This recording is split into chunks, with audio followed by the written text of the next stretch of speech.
we were fairly trenchant critics of the banks in that period in terms of the excessive profitability, the charging regime, our belief that there was rip-off, our dissatisfaction with the level of consumer protection being pursued at the time within the regulatory system. That was the nature.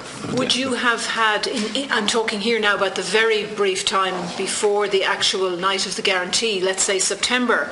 Did any of the bankers seek to meet you, to express their concerns, to talk to you, to see if you could be of assistance? Because we've been aware there've been all kinds of meetings going on with all kinds of bankers. Did any of them seek you out? No, no one sought me out. But obviously after Northern Rock, there was very much a heightened awareness of financial vulnerabilities, and it was the subject of a lot of the parliamentary questions that I was submitting to ministers at the time, to the Minister for Finance at the time. Okay.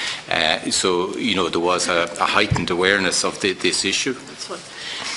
Do you believe that while you were in opposition, you had available research, specialist technical areas such as financial stability? Did you have enough resources at your disposal, or was it up to you to create the resources? No, I think we never had those resources, and I do recall going way back, I think it was an academic in Trinity, Jonathan Westrup, I think was his name, who, did pose the question, who guards the guardian, so to speak? If the Oireachtas is, the body that ultimately has a role, how well equipped is it to do that task? I think it wasn't well equipped, neither in having access to the information nor the analytical armoury at its disposal. Finally, Taoiseach, if I may, yesterday when Sean Mulrine gave evidence in his statement, he said that if you broke it down by political party, 19.5% of his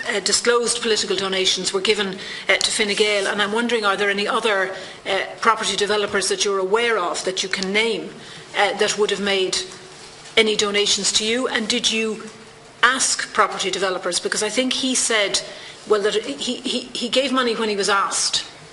If somebody came and said, we're doing a fundraiser, he would look and see whether he would give it. He didn't, I think, say that he got out of bed and gave the money, so to speak. So are you aware of any other property developers that would have given money to Fine Gael in that time?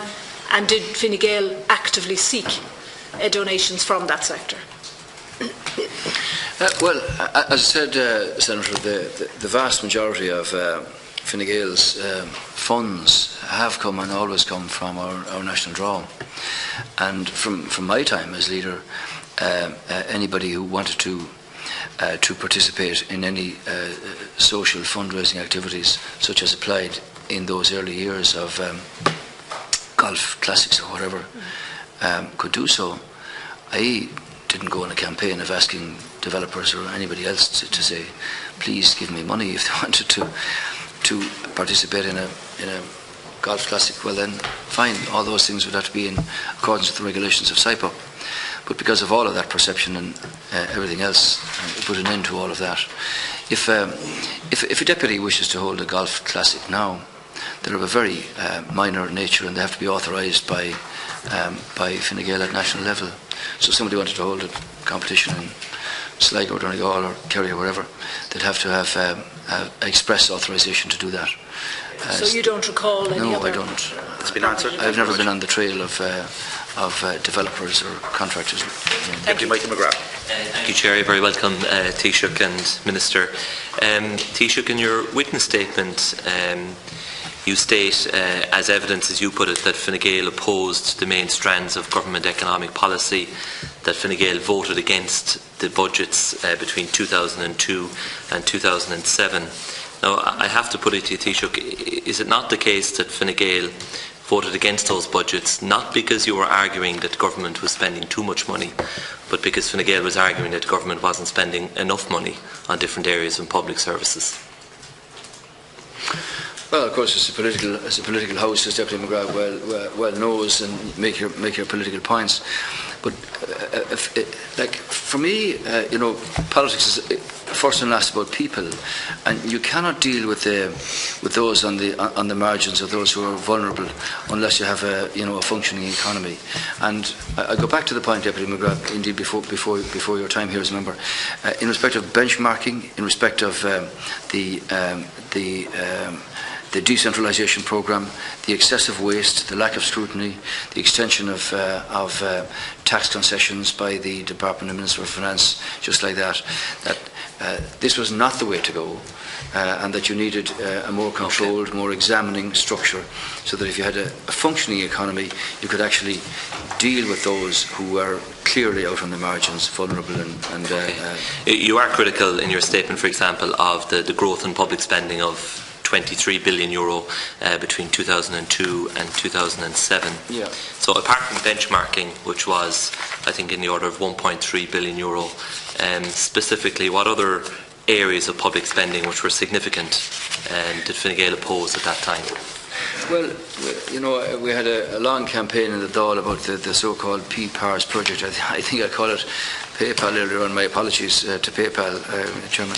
apears area. You had the port tunnel, the overruns. You had grossly excessive costs, despite tenders and original estimates. But in current spending, Taoiseach, in terms of social welfare, education, health, that's $1 billion, but of the other, I remember being down in Killarney saying growth, this 500 million extra charges is not on, and I objected to that. I got a lot of stick for it within my own party at the time, indeed. But that and the general sort of looseness about public expenditure, without any sort of analysis of performance or delivery, was an economy running out of control and clearly running over the edge. Can I put it to you, Taoiseach, that in opposition and as leaders of the opposition, you have a great opportunity to set the political agenda? And now I've had a look back over leaders' questions, private members' motions from the opposition, and for example, in 2005, 2006 and 2007, Fine Gael had 43 different private members' slots, and you used them on a wide range of issues, from A&E, liquor licensing, animal remedies, health, greyhound doping, waste management, road safety, all important issues. But not once do I see a private member's motion, for example, on the issue of the system of regulating banks, on the increase in lending to property and construction, or on what you might have regarded as excessive public spending. You had an opportunity to set the agenda and to challenge government and hold government to account on these key areas, which were subsequently exposed. But you didn't use that platform, I submit to you, during private members' or leaders' questions on a regular or consistent basis to pick up those issues.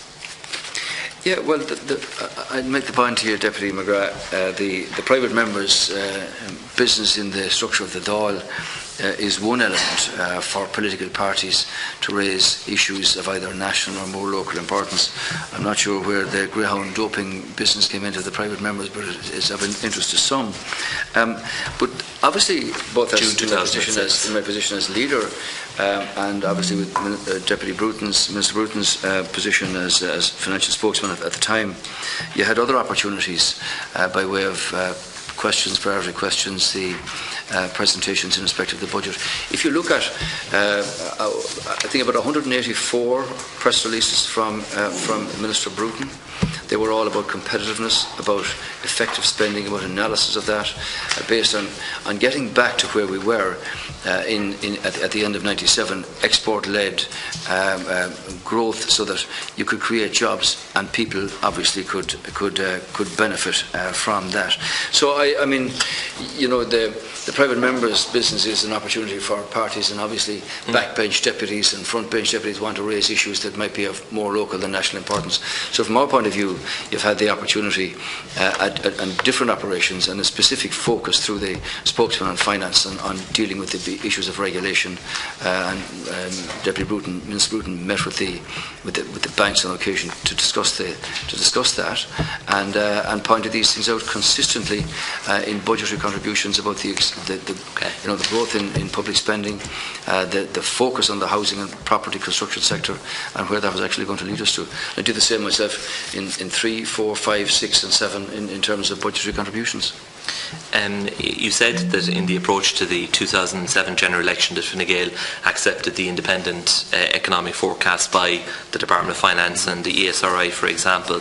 But can I put it to you, Taoiseach, that not only did Fine Gael accept the economic forecasts, but you also contested the election competing on the same ground as the outgoing government parties. For example, the promises on 2,300 more hospital beds, free health insurance for every child under 16, 100,000 more medical cards, 2,000 more Gardaí in our streets, increase the old age pension to €300, effectively abolish stamp duty, cutting income tax, an increase in current spending projected over the 5 years of 17.4 billion, a tax package of 2.4 billion. So not only did you accept the broad macroeconomic forecasts, but you were actually competing on the same ground of cutting taxes, raising public spending and investing in public services and in capital expenditure. Was it not broadly the same message? Well, I wouldn't paint the Fine Gael party in the same box here as the Noble Party to which you belong yourself. We did point out and took a very principled stand on benchmarking and on decentralisation at some political cost, I might say, because populism was as rapid then as it is now, and people seeing 53 locations for decentralisation on the back of an envelope said this is great, but actually obviously it was never delivered because as you know there were only 2,000 of the 10,000 jobs actually delivered through a system that hadn't even been thought out properly. You make the point that we were advocating even for more public spending. Well, far from that, because a central focus of our opposition to government was the massive waste and the inefficiency at government level.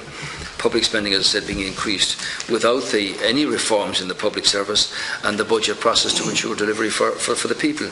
Back in 2002, I warned in my response to the budget to the then Minister for Finance, Charlie McCreevy, that expenditure grew by 50% in 2 years, while revenue grew by 4%. No corresponding increase in public service over the same period. Pay costs up 11%, social welfare up 8%, rest of spending is up just 1%. These are stark figures, as you know. In 2004, I said that taxation and spending have more than doubled in recent years. So in 2005, I said that what happened yesterday was the injection of an unusually large amount of money in the economy. This, coupled with the money that will come from the SSIAs, will fuel a massive consumer spend, which will inevitably lead to increases in costs and prices. The government's spending follows political and election cycles, not economic cycles. And 6 months before the election, I said the budget continues the reckless expansion of government taxation and spending without the necessary public sector reforms. So while we did accept the figures from the Department of Finance and from the ESRI, obviously those growth figures that were projected could only apply if you had a focus on an economy that was competitive and lean and focused on that. Finally, Ciarán, look, I just want to raise the issue of how open to scrutiny was the government decision-making process. For example, was the Oireachtas sufficiently aware of the stakeholders with whom government ministers might have consulted in the pre-legislative stage? How was this information made available? And in your opinion, were opposition parties adequately consulted by government, in particular on issues which may have been deemed to be of national importance? No. We now have a situation where you have pre-legislative scrutiny for members of parties and none on all of these issues. The fact of the matter was you went into the Dáil as an opposition party. The government had already done its deals with benchmarking the process, completely secretive, utterly removed from all of the scrutiny that would apply in the Oireachtas, and all of that paper was actually shredded, gone forever, never to be seen again. And the same applied through the social partnership works. It's very different now, where you have public affirmation, public comment, public analysis, and public scrutiny. So, in my view, an opposition party was certainly labouring against a situation here where government held all of the aces, held all of the opportunities to make its decisions removed from scrutiny of the Oireachtas in a way that's very different from what it is now. We'll argue that point somewhere else, Taoiseach. Indeed. Thank you. Thank you, Deputy McGrath. Thank you very much. Senator Sean Barrett. Just when you mentioned shredded, Taoiseach, are there any records of the night of the guarantee, electronically or otherwise, still around in the Taoiseach's departments? The only file I saw on that, Senator Barrett, was quite an extensive file of sort of acknowledgements and emails. Well, there wasn't anything of real substance in the department of the Taoiseach. Probably much more of that material is available in the Department of Finance. Yes. Mr. John McCarthy. I just make this observation now, and I don't have detailed evidence of it. But I would think that while the current government has been criticised for setting up an economic management council, which myself and former Taoiseach Gilmore put in place, it did mean that there was regular discussions between the parties in government and the departments about issues of the day that were critical. And God knows we had enough of these over the last number of years, particularly in the early part. I would be maybe concerned that there wasn't the level of engagement, driven from the top between the departments and therefore the appropriate senior civil servants. I'd like to have seen more of that, because you have that now.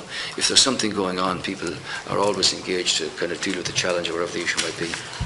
The thought throughout there, Taoiseach, was from Mr. John McCarthy, the former secretary, who did raise the prospect that there was some material perhaps on electronic records from the night of the guarantee. That's why I asked you. Yes, and I've sent those on to one. I think Deputy Martin, I think, asked for that from me in that whatever correspondence is there has been sent on long ago.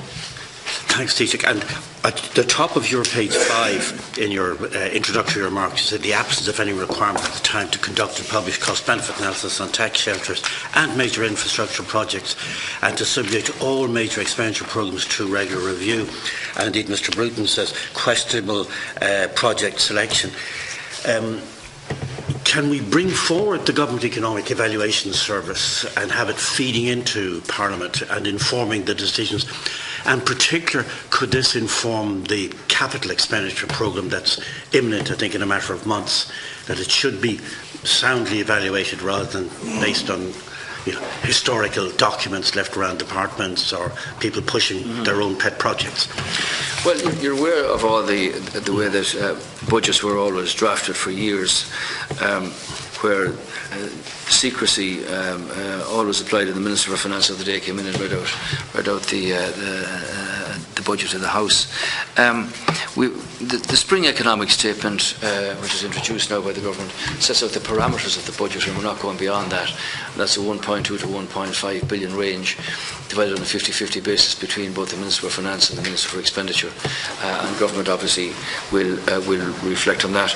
The national economic discourse down in Dublin Castle recently not only allowed for people to engage in public, but also for them to send in their propositions in respect of the forthcoming budget in October, and that will include, I assume, their propositions in respect of capital expenditure and so on.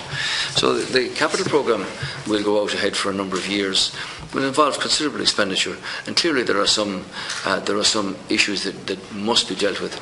For instance, in this major city here, the situation regarding transport has got to be addressed. We've had the opportunity to discuss the Spring Statement. You have regular sessions in the Dáil, be it on housing or other areas of the economy. And when the government do publish its capital programme, Senator, that will be available and obviously be discussed and debated as well. But the Wright report did draw attention to an expertise deficit in the permanent government, and will this be addressed by the Government Economic Service? Well, in the Department of Finance now, the unit is open for all political parties and individuals and groupings to have completely independently verified assessments of the costs of programmes and proposals that they're putting forward. Obviously, you have to have an election next year, and that facility is already, I assume, being used by different parties. I'd like to think that we can continue to reform the system, Senator, so that when the opportunity presents itself, that there can be far, to the best extent possible, openness and transparency about the issues of the day that are going through in a way that has never been done before. And how would you integrate the Oireachtas into that process, Taoiseach? Well, I think you can do it either through we've started with the pre-legislative scrutiny of the Oireachtas committees available to all the deputies and senators, and I would assume that either through the appropriate finance committee or the scrutiny committee that these things can apply, and rightly so, because it's all taxpayers' money in the people's interest. I'd be a strong supporter of that. Thank you very much, Tom Hart. Thanks, Chair. Deputy Owen Murphy. Chairman, and thank you to both the witnesses. A lot of the areas I want to discuss have already been raised, so if I'm repeating myself, please just let me know. Minister Bruton, in relation to regulation in your opening statement, on page 4, you talk about a new structure for the financial regulator introduced in 2002. Is it true to say that you didn't feel it was a good structure for regulation and for overseeing the financial sector in Ireland? Yeah, I think, well, first of all, I think the biggest objection I had was that we hadn't stress tested the actual powers, the capabilities, the method of overseeing the financial institutions. There was a bigger debate about whether it should be the regulator should be independent, stand alone, or be part of the central bank. And that dominated, if you like, that institutional debate dominated the conversation, where I thought personally that the more important thing was, were they fit for purpose? Were they capable of overseeing the sort of financial problems that were already evident? But again, we would have favoured a standalone regulator, an independent regulator. But I think that was less central than the issue of their capabilities and were they robust. So you had concerns about the model and you had concerns about their capabilities. So why did you trust their work? Well, I had a lot. The period after that was a sustained issue of a period of calling into question as to whether they were up to scratch, and we saw a period when, a number of practices were revealed of overcharging and so on in the banks, and it always appeared to me that the regulatory system arrived breathless and late, as they say, and they responded to whistleblowers or some revelation in the press that led to the issue. So that continued to leave a question mark as to whether the system was sufficiently forensic to do the job. Okay, when it comes to the 2007 election manifesto, I can't find anything in it relating to prudential regulation, the need to improve our prudential regulation of the banks, or really anything about the banking sector at all in terms of substance. So why not, if you had these concerns from 2002?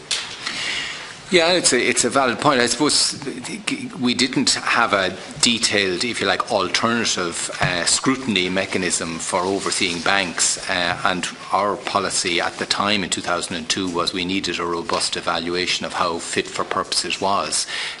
So that was a question of doing a detailed assessment. It wasn't a sort of a policy change.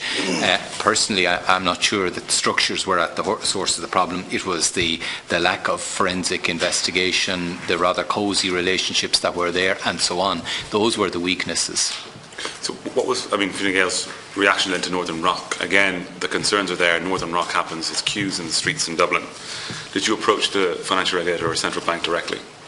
Well, I obviously took the issue up immediately with the Minister for Finance, and I questioned the Minister for Finance, and I have it there somewhere, in detail about whether, a failure of a bank, were we in a position to deal with that?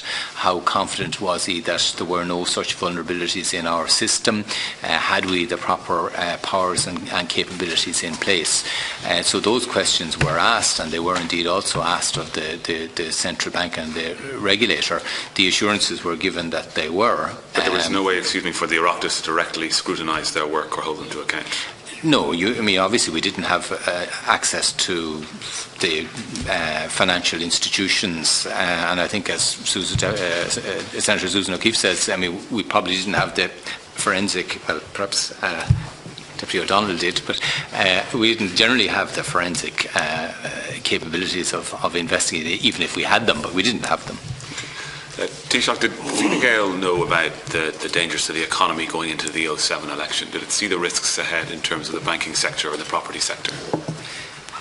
Yeah, if you look back at the statements from 2002 onwards, all of the budgetary statements and the major economic statements that were made, Deputy Bruton, as he was then, pointed out consistently of the bubble that was forming around the housing, property and construction sector, and he had consistently questioned Minister Cowan in respect of bank lending, the stress testing that should be carried out here.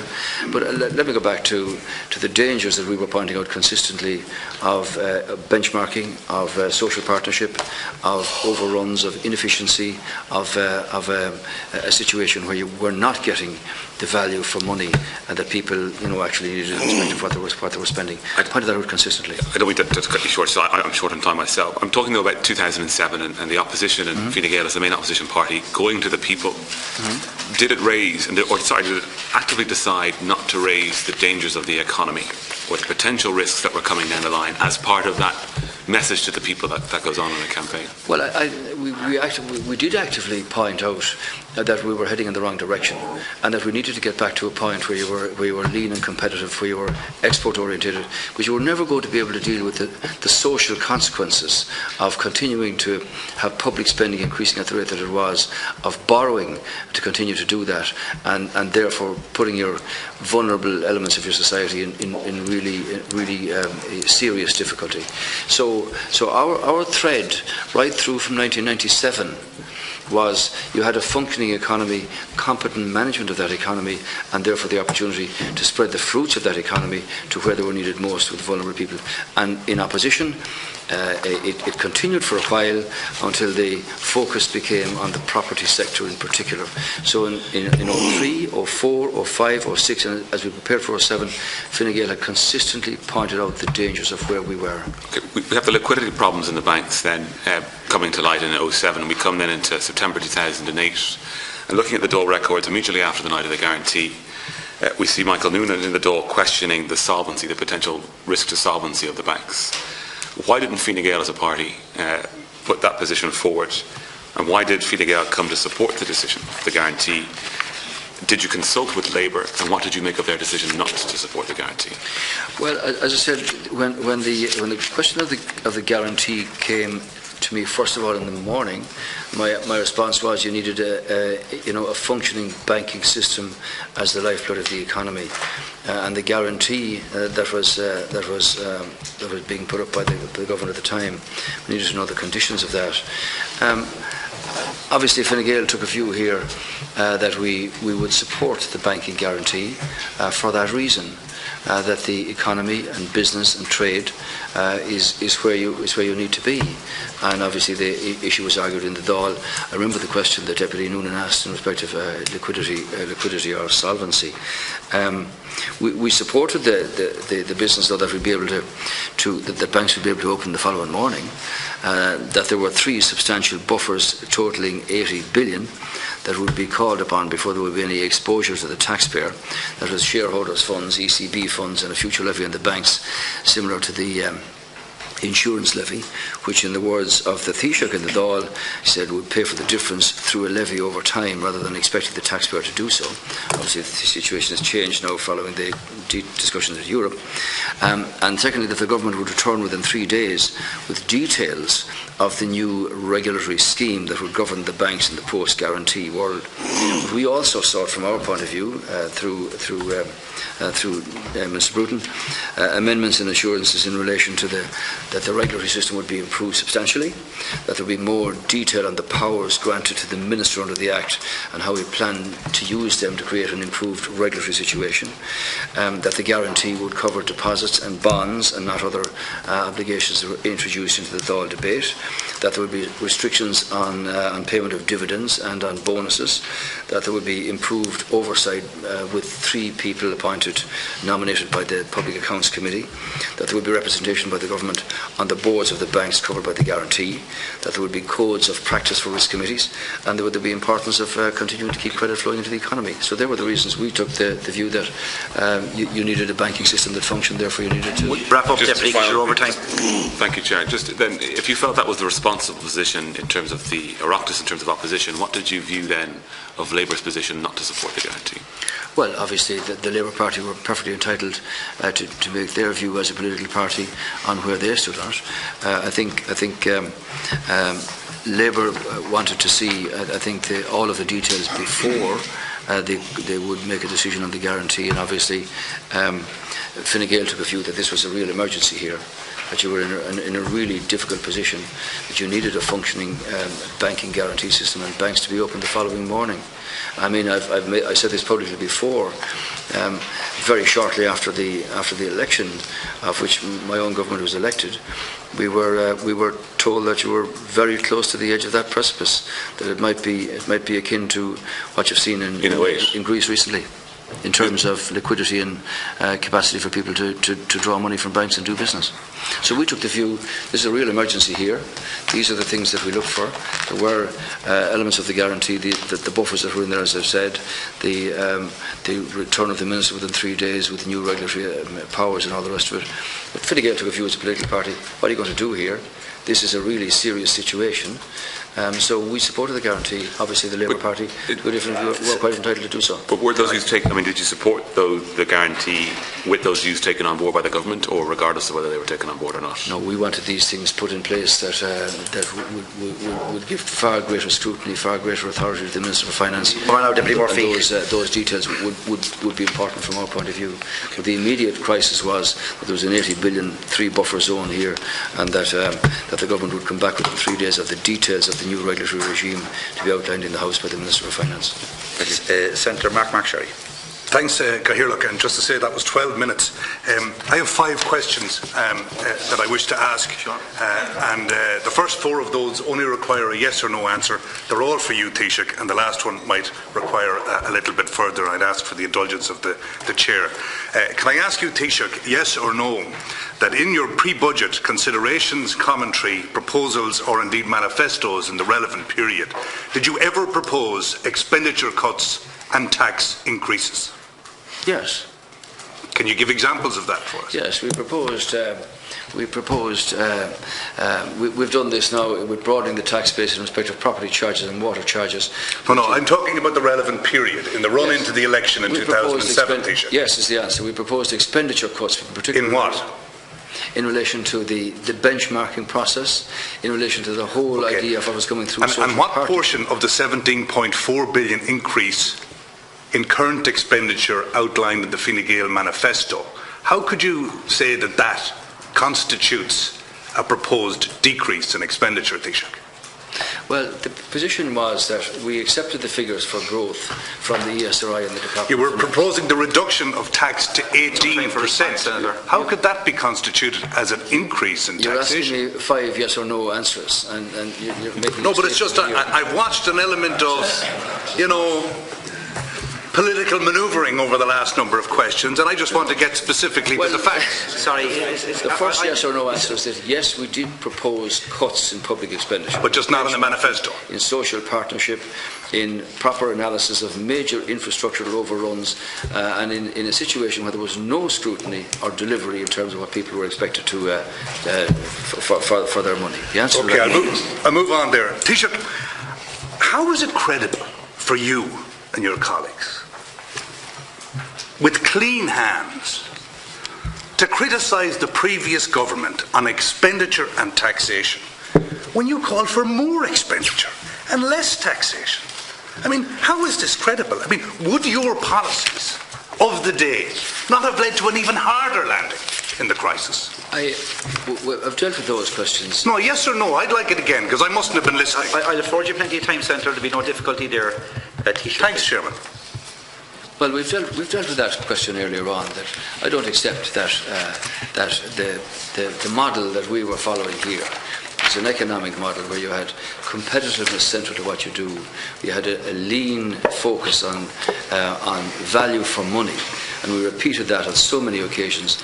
And I go back again to the major issues of the way government conducted its business: social partnership, secrecy removed away from the Oireachtas scrutiny, the whole idea of decentralisation to costing billions, and benchmarking with no analysis for reform or delivery in terms of the taxpayers' money. As my colleague has said earlier, and he's outlined for you that those particular measures would have been a couple of billion. Nevertheless, your manifesto, policy, and all of your line spokespeople or shadow ministers of the day were calling for more expenditure and less taxation in all those private members' motions on animal health and all those vital issues of the time. Nothing on regulation, though I did note from the manifesto in 2007 a 25% reduction in the regulatory burden. I mean, is it not fair to say, Taoiseach, that what we're talking about in here is a fabrication of the facts of the day? Would your policies not have led to a harder landing? Yes or no? Senator, the question is legal. No, they wouldn't. That's fine. Given your criticisms about the social and recreational contacts between previous governments and developers, the Galway tent, which we have spoken so much about in here, and so on, can you inform the committee if you have ever accepted hospitality from a developer in the form of transport by road or air?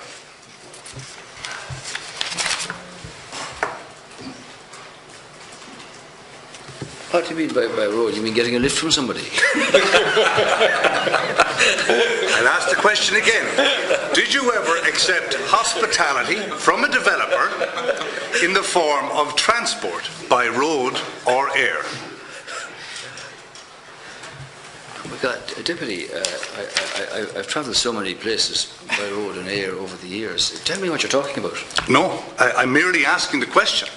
Have you ever? So it's a yes or no, I Does think. that mean that if I travelled from Dublin to Mullingar with a developer that I have to answer yes? I presume it does. I don't know. You tell me.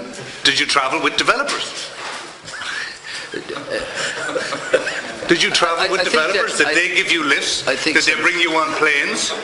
I always had my own car. I never had a plane, and I never will have one. So is the answer no or yes? I mean, it's a simple question, Chairman. You must have a basis for your question. The witness is entitled. The basis for the question is, and we've been consistent, Taoiseach, and I'm sure your advisors can tell you, that we've asked these kinds of questions of everybody of a political nature in here, from all parties and none. So I'll ask the question again. Have you ever accepted any hospitality from a developer by way, as you put it yourself, a lift in a car, a flight on a plane, a lift on a private jet, or so on? Yes or no? Helicopter? Yes or no? Can I ask you what you define? No, I'm asking the questions, Taoiseach. Sorry, if I just can intervene, the legal advice I have is that what you got the Deputy Centre can ask the question he wishes. Yes or no is a direction to tell the witness how to respond. The witness is entitled to make his own position on how he will respond, and to assist in getting the fullest answer possible if there are particular matters, rather than in generality. If that can be put, it would certainly help the situation here. Okay. I appreciate and note the legal advice. Having said that, Taoiseach, I'm putting the question the same way. Yes or no, the affirmative or the positive, have you ever accepted hospitality from a developer by way of transport by road or air? Deputy,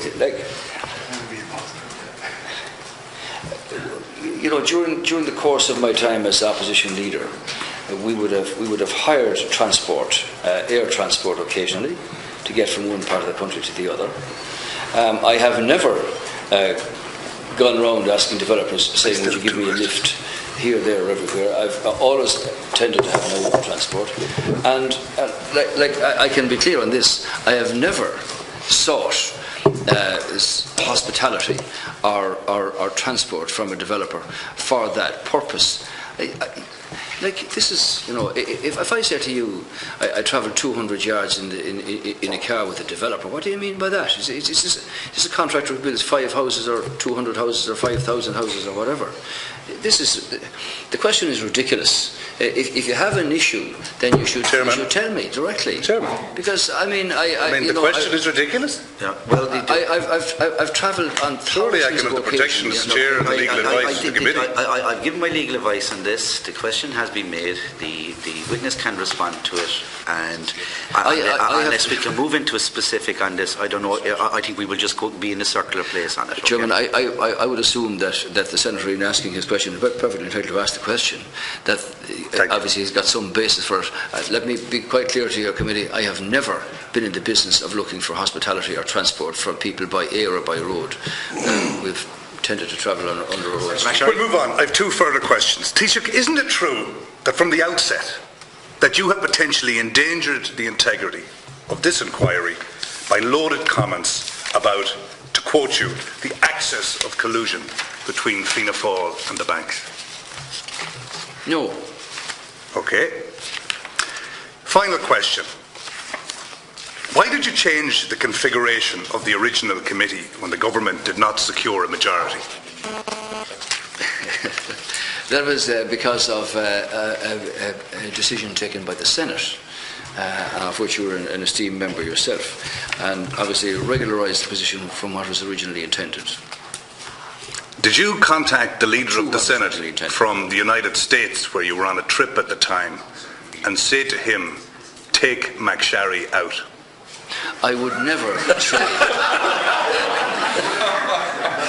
say take McSharry out.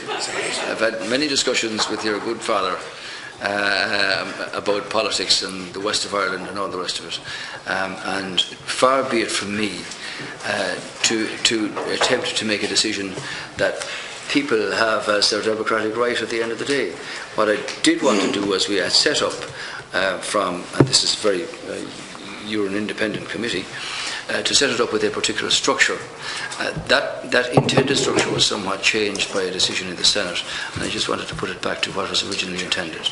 And that did not mean the demise of Senator Mark. Yeah, and just very finally, can I ask that in that context, did people in Fine Gael and government parties, other than senators, prescribe what was to happen in that process? Such as yourself, for example. No. We had set out numbers to attend on the committee of inquiry. 9, and then you made it 11. Yes. Why was that? Because a decision was taken, I think, in the Senate that changed that intended structure. So I wanted to regularise the position, and that was the reason why. To secure a government majority. But you've acted or not? I mean, tell me. If that's not the reason, that's not the reason. But I'm asking, was it the reason? God is my judge here, Senator. The 4 members from my party who attend here, I have never spoken to them about anything to do with your Commission of Inquiry. You are entirely independent, and I wrote to them to that effect, and they can confirm that to you. Now that there's a majority for the government, of course. But you're not operating on that basis. I assume you do your business your own way. Everyone leaves their jerseys at the door, Taoiseach. But as I say, far be it from me, Senator, for you to ask me a question, would it be my intention to take out another West of Ireland man from the job that you're doing? That's not. That's the ridiculous question. Thank you, Chairman. Thank you, Taoiseach. Thank you very much, Senator. I want to bring matters to a conclusion if I can, and if I can put a question to yourself, Minister Bruton. Very simply, as opposition spokesperson for finance, what level of contact did you have yourself with the banking sector during the growing crisis years, including that of the IFSC during that period of time? Were you subjected to lobbying by interest groups, or what meetings would you have had with those groups or sought from them? And how did you devise what you consider to be appropriate policies for that sector? And I have 1 or 2 supplementary questions, and I'll probably take that as the general first, Mr. Bruton. No, I don't think I had any meetings at which there was lobbying for some change in the regulatory structure or the banking regulation from the banking system.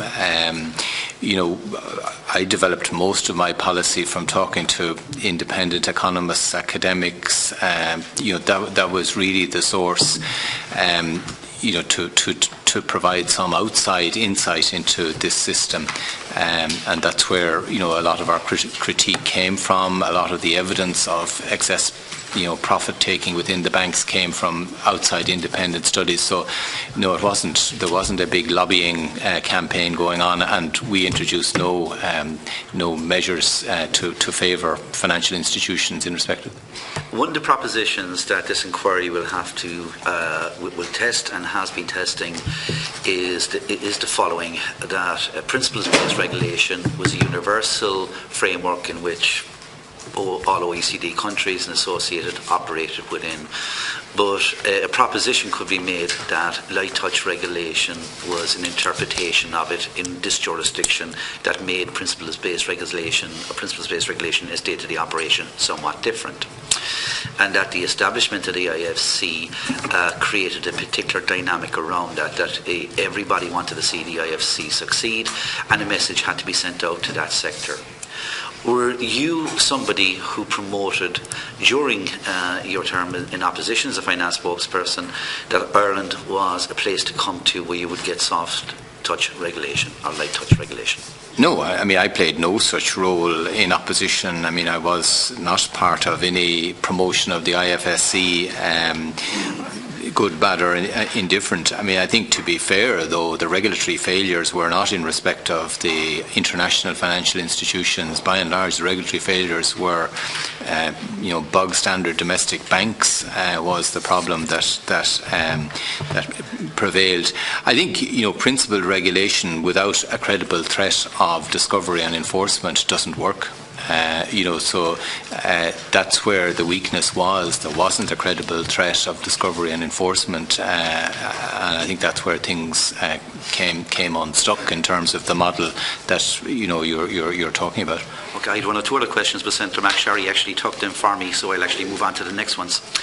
The issue of Finally, is the issue of the soft landing and the general political consensus that could be proposed or suggested, that everyone was very much in a groupthink, both government and opposition, that everybody there was going to be a turn down, but it was going to be a soft landing.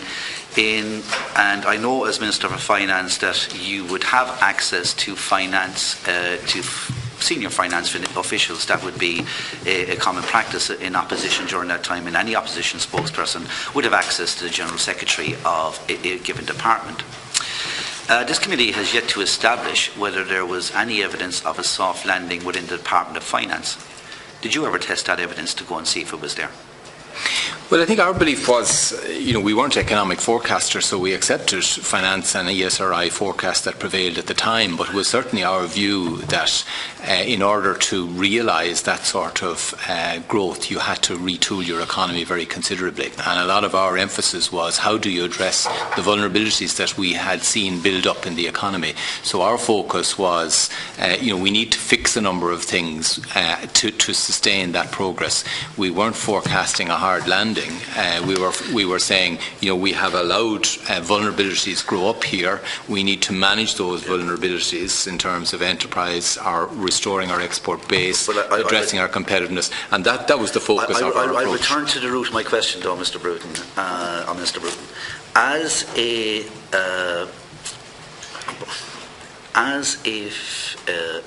the senior person in opposition in any political party other than the party leader is the finance spokesperson. It is the person who engages in all the big operations inside the House. You do it through question time, you do it through parliamentary questions, minister's question time, all the rest of it. And that position is also based upon ongoing contact, which I assume that you would have had contact with senior Department of Finance officials at the time, or you would have had regular contact with them or sought regular contact. Would I be right in that regard, yes? Yeah, but that would be around like finance bill, yes, individual measures, not around, global economic sort of forecasting. The general consensus was, particularly in 2006 onwards, that there was going to be a soft landing. At any time did you ask the Department of Finance to produce evidence to you that was of their own manufacturing that there was a soft landing coming? No, I didn't. I mean, I suppose what we diagnosed was that what needed to be done was to rebuild our export base, to look afresh at the way spending was being undertaken. It wasn't a question of spending cuts, as a lot of people talk. I mean, the economy was growing in those years. It could afford economic growth in public spending programmes. The problem was that spending programmes grew at twice the rate that was affordable, and they didn't deliver value. So we looked beneath that bonnet and say, why is that happening? So we looked at issues like benchmarking, looked at issues like how our budgets put together, what accountability is there for outcomes within the system, are individual public servants, are ministers made accountable when they say they will do something, is there any day of reckoning? We found that was all absent, and so we were delivering. I appreciate all that, but I just need to confirm one thing, so, and I'm not asking you an yes or no question. I just need to confirm for me or not. Were you provided of this is evidence owned and supported by the Department of Finance, not analysis of external views, but a supporting evidence or evidence-based material of the Department of Finance? Was it provided to you, or did you seek it of a soft landing? No, I mean, we would have accepted finance publications as what represented their view. We didn't, believe that there was some alternative view in the Department of Finance that wasn't in their published reports. So, we didn't go looking for officials to second guess their public reports. I mean, I suspect if we had, we would have been told that, our advice is for the Minister, it's not for the opposition, and this is the published material that provides, our considered view of where the economy is going. So, I don't think such briefings weren't being made available. Effectively, counter briefings to what government was saying was its view of the world wasn't available. Right, I'm going to move to wrap up. Deputy Pierce Doherty, Deputy, 3 minutes. Mr. Kenny, when it was put to you by Deputy McGrath about that your government advocated increase in the expenditure, you replied saying far from that. I would like you to refer to volume 2, page 78, and if you would indulge me, we'll actually look at some numbers, and I would ask you then to show me how you didn't advocate increased expenditure. What I want you to look at in particular is this is your election manifesto of 2007, which shows clearly that under Fine Gaels, global economic forecasting. The general consensus was, particularly in 2006 onwards, that there was going to be a soft landing. At any time did you ask the Department of Finance to produce evidence to you that was of their own manufacturing that there was a soft landing coming? No, I didn't. I mean, I suppose what we diagnosed was that what needed to be done was to rebuild our export base, to look afresh at the way spending was being undertaken. It wasn't a question of spending cuts, as a lot of people talk. I mean, the economy was growing in those years. It could afford economic growth in public spending programmes. The problem was that spending programmes grew at twice the rate that was affordable, and they didn't deliver value. So we looked beneath that bonnet and say, why is that happening? So we looked at issues like benchmarking, looked at issues like how our budgets put together, what accountability is there for outcomes within the system, are individual public servants, are ministers made accountable when they say they will do something, is there any day of reckoning? We found that was all absent, and so we were delivering. I appreciate all that, but I just need to confirm one thing, so, and I'm not asking you an yes or no question. I just need to confirm for me or not. Were you provided of this is evidence owned and supported by the Department of Finance, not analysis of external views, but a supporting evidence or evidence-based material of the Department of Finance? Was it provided to you, or did you seek it of a soft landing? No, I mean, we would have accepted finance publications as what represented their view. We didn't, believe that there was some alternative view in the Department of Finance that wasn't in their published reports. So, we didn't go looking for officials to second guess their public reports. I mean, I suspect if we had, we would have been told that, our advice is for the Minister, it's not for the opposition, and this is the published material that provides, our considered view of where the economy is going. So, I don't think such briefings weren't being made available. Effectively, counter briefings to what government was saying was its view of the world wasn't available. I'm going to move to wrap up. Deputy Pierce Doherty, Deputy for 3 minutes. Mr. Kenny, when it was put to you by Deputy McGrath about that your government advocated increase in the expenditure, you replied saying far from that. I would like you to refer to volume 2, page 78, and if you would indulge me, we'll actually look at some numbers, and I would ask you then to show me how you didn't advocate increased expenditure. What I want you to look at in particular is this is your election manifesto of 2007, which shows clearly that under Fine Gael you plan to increase current expenditure by €17.4 billion over the 5-year term and capital expenditure by €3.4 billion in excess of that, which is in excess of €20 billion over the 5-year term, which is very similar to the €23 billion that you criticised the government for spending over the previous 5-year term. Do you accept, first of all, that under the Fine Gael proposals you were going to increase current voted expenditure by €17.4 billion from 2007 to 2012? Just if we can get that confirmation, we can then move on to give you the figures. It goes from 37 billion up to 54 billion. I made this point before. Like, what we pointed out here is that in our analysis of the economy, you had gross wastage of money, utter inefficiency. You had systems that were neither scrutinised nor analysed, and were done away from any accountability of the Oireachtas. And these projections, based on the figures from the ESRI and the Department of Finance, were predicated on knowing that you couldn't achieve them unless you brought back your economy to being competitive. So when you sorted out all the waste and all the efficiency and all the competitiveness that you laid out in your manifesto, you still plan to increase current expenditure by 17 billion. Do you accept or deny that fact? But the figures speak for themselves. But the underlying issue is, as I've said, since 1997, we're focused on running the economy competently, having competence in the management of the public finances. That was just the first question. Being able to create so jobs. You do accept that you were going to increase current expenditure by 17 billion. If we go to the bottom of that, because you were very critical of the government in terms of your statement, where it says, where you say on page 5 of your statement, but I'll just quote it, so if we can leave the figures up on the screen, you say that the average annual growth rate at just under 10% per year was roughly twice the underlying potential growth of the economy. If you see on this table down below in terms of what you were planning over the 5 years ahead, you were planning to increase expenditure by 8% while the growth rate was 4.2%.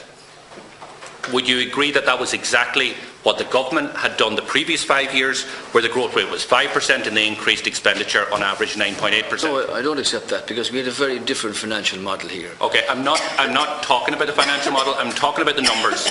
But the figures that we set out there were predicated on running public finances competently, running an efficient economy, and focusing on where we should be focused, on getting value for the people's money, being able to have a situation where you didn't tax employment out of existence, and where you were able to use the fruits of that economy to help the vulnerable and the disadvantaged.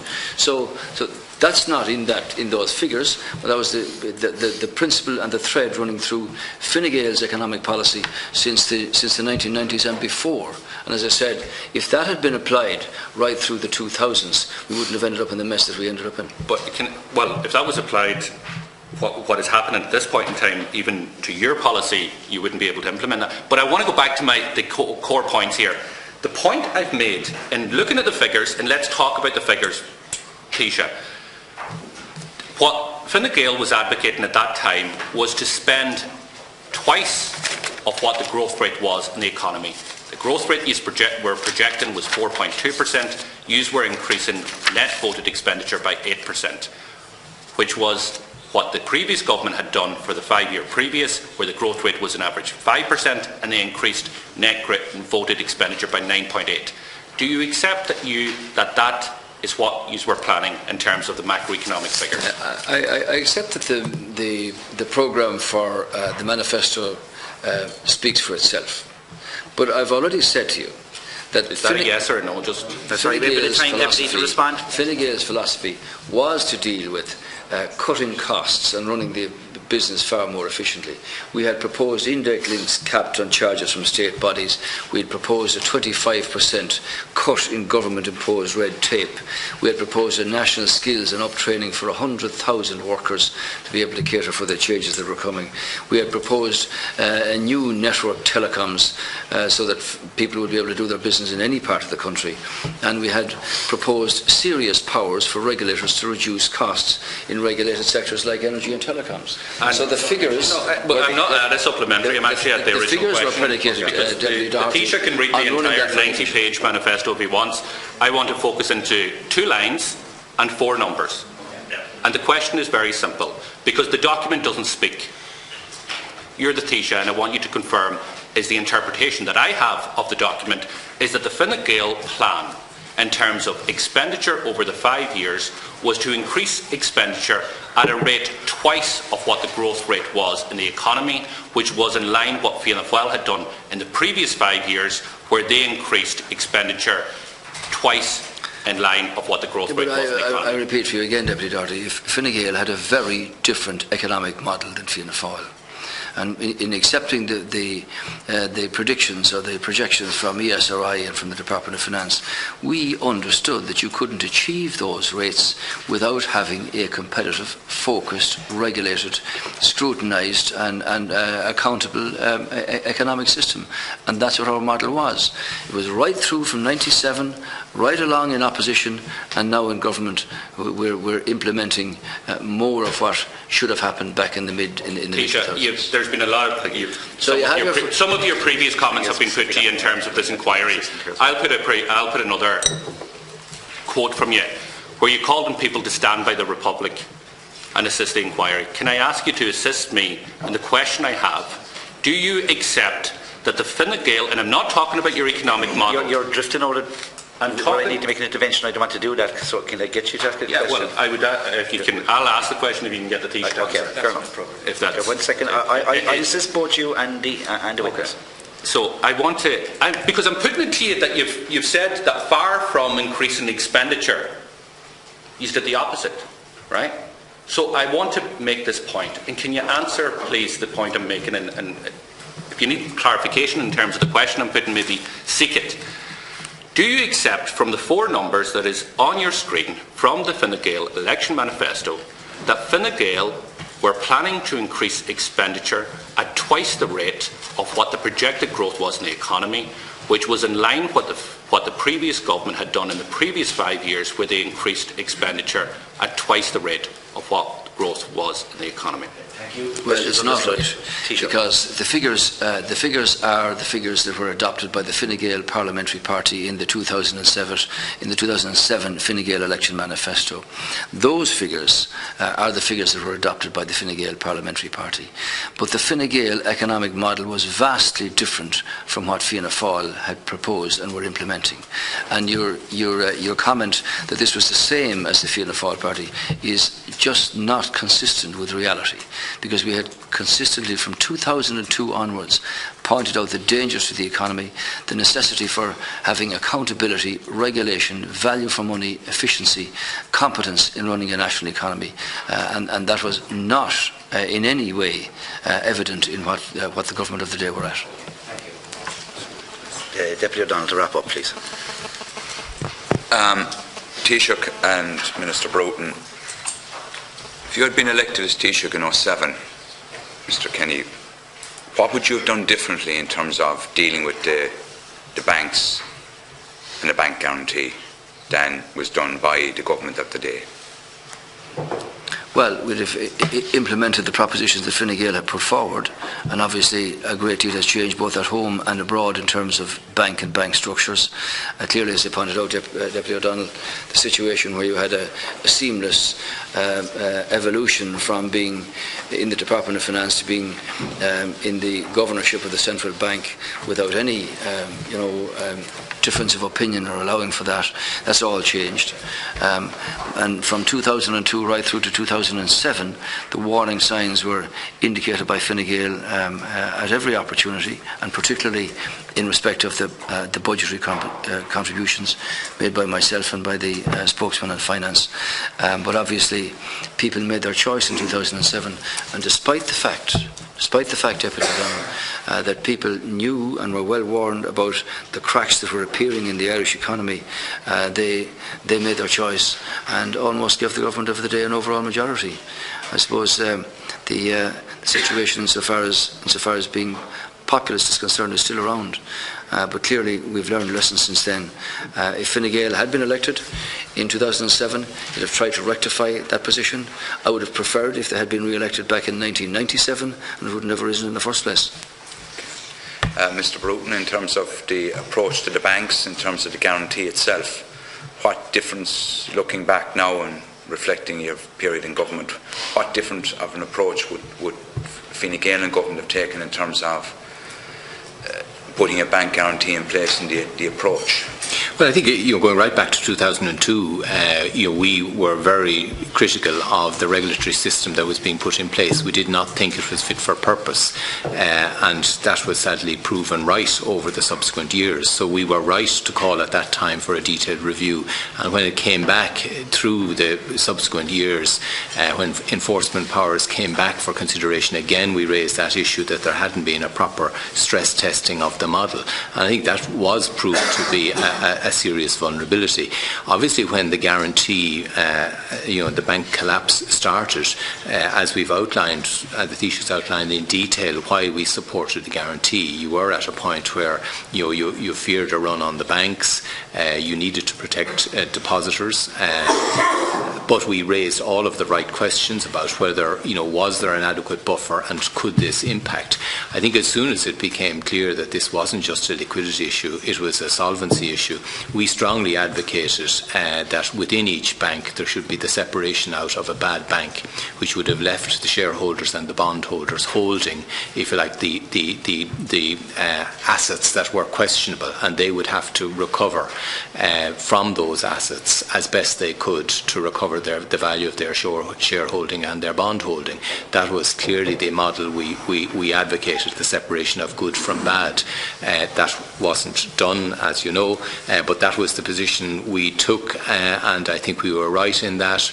We took the view that Anglo, there shouldn't be more recapitalisation of Anglo, that it was a bank that should be wound down in an orderly fashion at a time when we were being told it should be kept open as a going concern. So we did take different views on those. I think by and large at the time, based on the information we had available to us, those were sensible policy positions to take up. So I think we have a very credible record in relation to how we handled this crisis, but clearly no one has perfect foresight or perfect hindsight, this was an appalling disaster that no one anticipated in its scale or impact on people, but I think the policy positions and the scrutiny that we applied was the right scrutiny and policy positions. And finally, Taoiseach, quickly now, in what assurance can you give to the public that the measures that have been brought in will ensure that a banking crisis doesn't happen again in Ireland, and that we don't have property world for the ordinary person? To Minister Noonan's space when he's in before us in September, okay? I want to put a stop to that there, okay? Thank you very much. I'm going to bring matters to a conclusion. In doing so, I would like to thank Taoiseach Enda Kenny and Minister Richard Bruton for their participation today with the inquiry and for their engagement with us. I know we'd like to, in doing so, formally excuse the witnesses and propose that we suspend, it's coming up to 12:25, that we suspend until just after 12:45, if that's agreeable, okay? Do you want to have anything to add? Well, so I say, okay.